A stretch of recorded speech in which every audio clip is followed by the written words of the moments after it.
On a cold winter night, snowflakes blanketed the empty streets, their gentle descent muffling the world in silence. Under the dim glow of a flickering streetlight, a golden retriever dragged herself along the frozen ground, her body leaving streaks of crimson across the pristine white snow. Pain was etched in her eyes, but there was also an unyielding determination, a fierce resolve to reach a place that mattered deeply. What had brought her to this state? Why was she enduring such agony? Could there still be hope on this bitter, freezing night? The gray sky over Portland loomed heavy with the threat of an impending storm. A blue compact car came to a halt at the edge of a quiet neighborhood, breaking the eerie stillness. Inside the car, Sophie, a golden retriever with a glossy, sunlit coat, sat in the back seat, her tail wagging gently as she looked out the window. For 3 years, she had been the loyal companion of Clara, a woman who had found comfort and companionship in Sophie's presence during her solitude. But this day was different. The air in the car felt heavy, tense. Clara's hands gripped the steering wheel tightly, her knuckles white as she stared blankly ahead. She had spent weeks agonizing over this moment. Financial struggles had mounted, and a sudden move to a new apartment with strict no-pets policies had left her with few choices. The thought of surrendering Sophie to a shelter had crossed her mind, but the idea was unbearable. Sophie's trusting eyes haunted her, and Clara could not face the guilt of leaving her beloved dog in the care of strangers. In desperation, Clara convinced herself that leaving Sophie in a quiet suburban neighborhood might offer her a better chance. Surely, someone would take Sophie in, a family who would love her just as Clara did. It wasn't rational, but Clara was desperate to avoid the confrontation with her own guilt. She turned to Sophie, who tilted her head in response, sensing her owner's unease. "I'm so sorry, girl," Clara whispered, her voice breaking with emotion. She reached into the back seat to stroke Sophie's head one last time. Sophie nuzzled her hand, her tail wagging with innocent enthusiasm, oblivious to the weight of the moment. Clara stepped out of the car and opened the back door. "Come on, Sophie," she said, trying to sound cheerful despite the tremor in her voice. Sophie leapt out, her tail wagging furiously as she sniffed the unfamiliar surroundings. The street was quiet, lined with modest homes and overgrown gardens. Clara knelt down, burying her face in Sophie's soft fur, her tears soaking into the golden coat. "Be a good girl," she whispered, her voice trembling. "Someone will take care of you." Without looking back, Clara climbed into the driver's seat and started the engine. Sophie stood by the car, her head cocked in curiosity. She took a few tentative steps forward, expecting Clara to call her back inside. But the car began to move, its wheels crunching softly against the snowy pavement. Sophie trotted alongside it, her nails clicking against the road, wagging her tail as if this were a game. But when the car picked up speed, Sophie slowed to a stop. She watched as the blue vehicle disappeared around the corner, her tail still for the first time that day. She stood on the sidewalk, her ears perked up at the sound of another car approaching. But it wasn't Clara's. Confused and uncertain, Sophie began to wander down the quiet street. Every so often she glanced back, hopeful that her car would return, but the hours dragged on. The sun dipped below the horizon, casting long shadows across the cracked pavement. Streetlights flickered to life, their yellow glow reflecting off Sophie's damp fur, now glistening with the cold evening mist.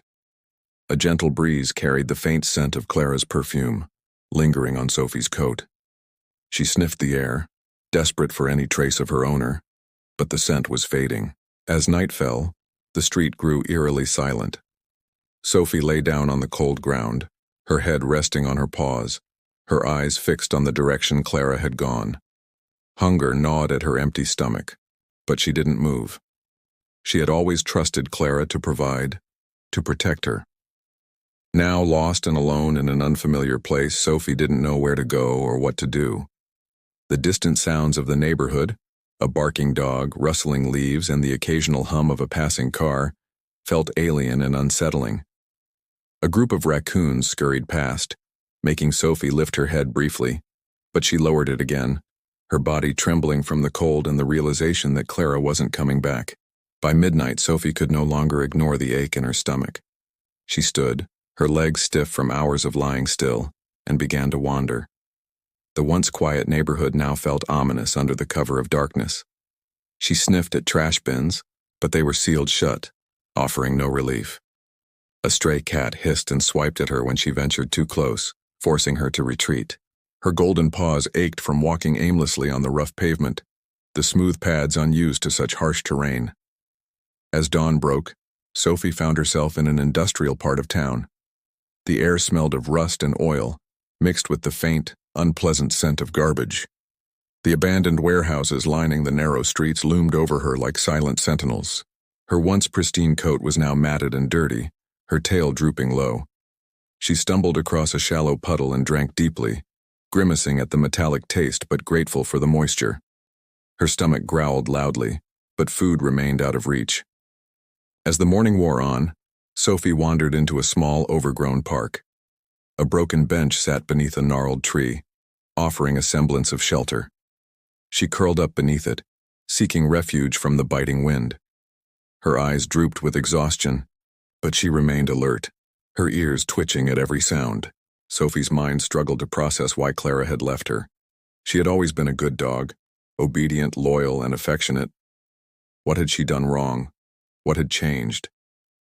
Days turned into nights as Sophie roamed the unfamiliar streets, her once hopeful demeanor replaced with cautious resignation.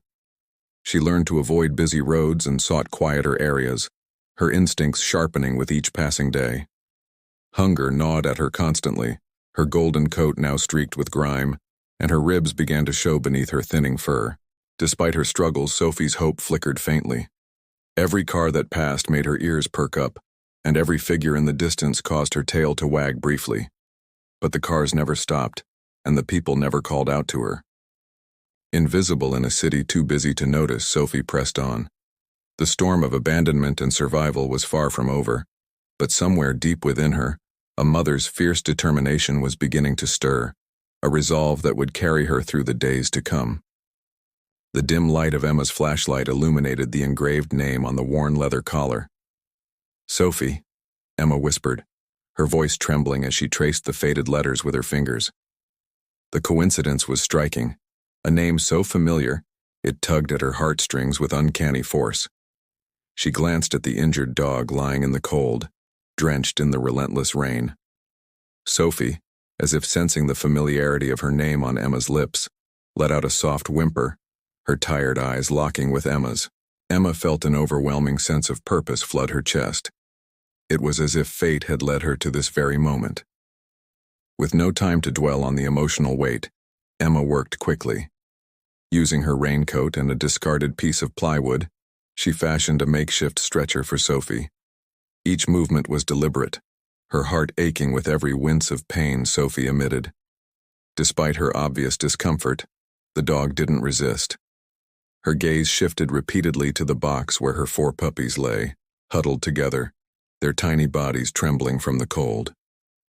Drawing strength from their presence, Sophie endured Emma's care. With everyone securely placed in the car, Emma climbed into the driver's seat, her hands gripping the wheel as rain pounded against the windshield. The puppies cried softly from their box, a pitiful sound that only deepened Emma's determination. She glanced in the rearview mirror and saw Sophie lying motionless yet alert, her eyes never leaving her puppies. "You're incredible," Emma murmured, her voice catching in her throat. "We'll get you help, I promise." The drive to the clinic felt like an eternity. The storm raged on, making visibility difficult, but Emma's resolve never wavered. When she finally pulled up to the brightly lit building, she let out a breath she hadn't realized she was holding. Without wasting a second, Emma carried the box of puppies inside. Their cries grew louder in the warmth of the clinic, as if instinctively recognizing they were now safe.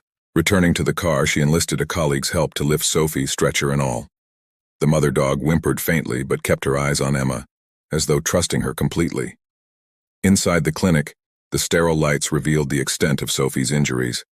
Her frail body bore the marks of a harsh life, old scars, infected wounds, and severe malnutrition. X-rays confirmed a clean but serious break in her hind leg, likely caused by the falling debris that had trapped her. Despite her condition, Sophie's calm, steady gaze and quiet strength inspired hope in Emma and her team. The puppies, though dehydrated and weak, responded quickly to care.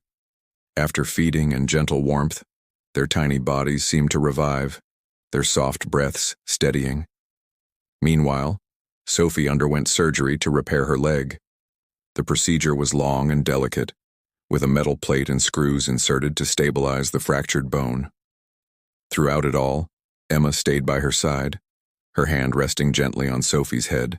"You're safe now," Emma whispered as Sophie was wheeled into recovery. "You're going to be okay." Bringing Sophie and her puppies home was an unconventional decision, but Emma felt a bond too strong to ignore. Her husband Michael greeted her at the door, his initial concern giving way to tenderness as he took in the sight of the injured dog and her tiny pups. Together they set up a warm, comfortable space in the corner of their living room. Sophie settled in, her eyes softening as she watched her puppies nestle into their new bedding. Over the weeks, Sophie began to heal under Emma and Michael's care. Her once dull coat regained its golden sheen, and the light returned to her eyes. Though her leg remained in a bright blue cast, she moved with increasing confidence, her tail wagging faintly whenever Emma approached. The puppies thrived, filling the Martinez home with joyful chaos. Each developed a unique personality: Max, the bold leader; Charlie, the vocal and curious one; Luna, the fearless explorer; and Star, the quiet, nurturing soul. Their playful antics brought laughter and life back into the house, something Emma and Michael hadn't realized they'd been missing. For Emma, caring for Sophie and her puppies became deeply personal. She found herself opening up about the loss of her daughter, Sophie, who had passed away as a baby. One night, as she sat beside the sleeping dog, Emma whispered, "You've brought me more healing than I thought possible." "Thank you, Sophie," as if understanding shifted closer, resting her head on Emma's lap. As Sophie and her puppies became an integral part of the household, Emma and Michael made the heartfelt decision to keep them all. Their home, once quiet and marked by grief, was now alive with the sounds of playful barks and tiny paws skittering across the floors. Michael fenced in the backyard, creating a safe haven for the dogs to roam freely. Emma, drawing on her veterinary expertise, trained the puppies with love and patience. The bond between Sophie and Emma deepened as the weeks turned into months. Sophie's quiet resilience and unwavering love mirrored Emma's journey of healing. Inspired by Sophie's story, Emma began volunteering at a local animal rescue, sharing their tale to encourage others to adopt and care for animals in need. One crisp autumn morning, Emma woke feeling unusually tired. As the days passed, she noticed other subtle changes and decided to take a pregnancy test. When the result was positive, tears streamed down her face. After years of heartbreak, she and Michael were going to have another child. The news brought a new sense of joy and anticipation to their lives. Sophie, ever the intuitive companion, seemed to sense the significance of Emma's pregnancy. She stayed close to Emma, her protective instincts stronger than ever. The puppies, now growing rapidly, mirrored their mother's behavior, often curling up at Emma's feet or following her around the house. When baby Sophia Grace Martinez was born on a snowy December evening, it felt like the culmination of every blessing Sophie had brought into their lives. Named after Emma's first daughter, and a testament to God's grace, the baby filled their home with even more love. Returning from the hospital, Emma introduced the newborn to Sophie. The dog sniffed gently at the baby, her eyes soft with understanding. From that moment, Sophie became not only a protector, but also a loving guardian for the newest member of the family. Over time, the Martinez household became a sanctuary of second chances and unbreakable bonds. Sophie's story inspired a community initiative, Sophie's Hope, which raised funds for injured and abandoned animals. Emma and Michael dedicated their lives to spreading the love Sophie had brought into their home. As the seasons changed, so did their family. The once muted household now brimmed with life, laughter, and hope. Sophie, a battered stray-turned-beloved family member, had become a symbol of resilience and the power of love. Through her, Emma and Michael found healing, purpose, and the strength to embrace life's miracles. And for the first time in a long while, Emma felt truly whole.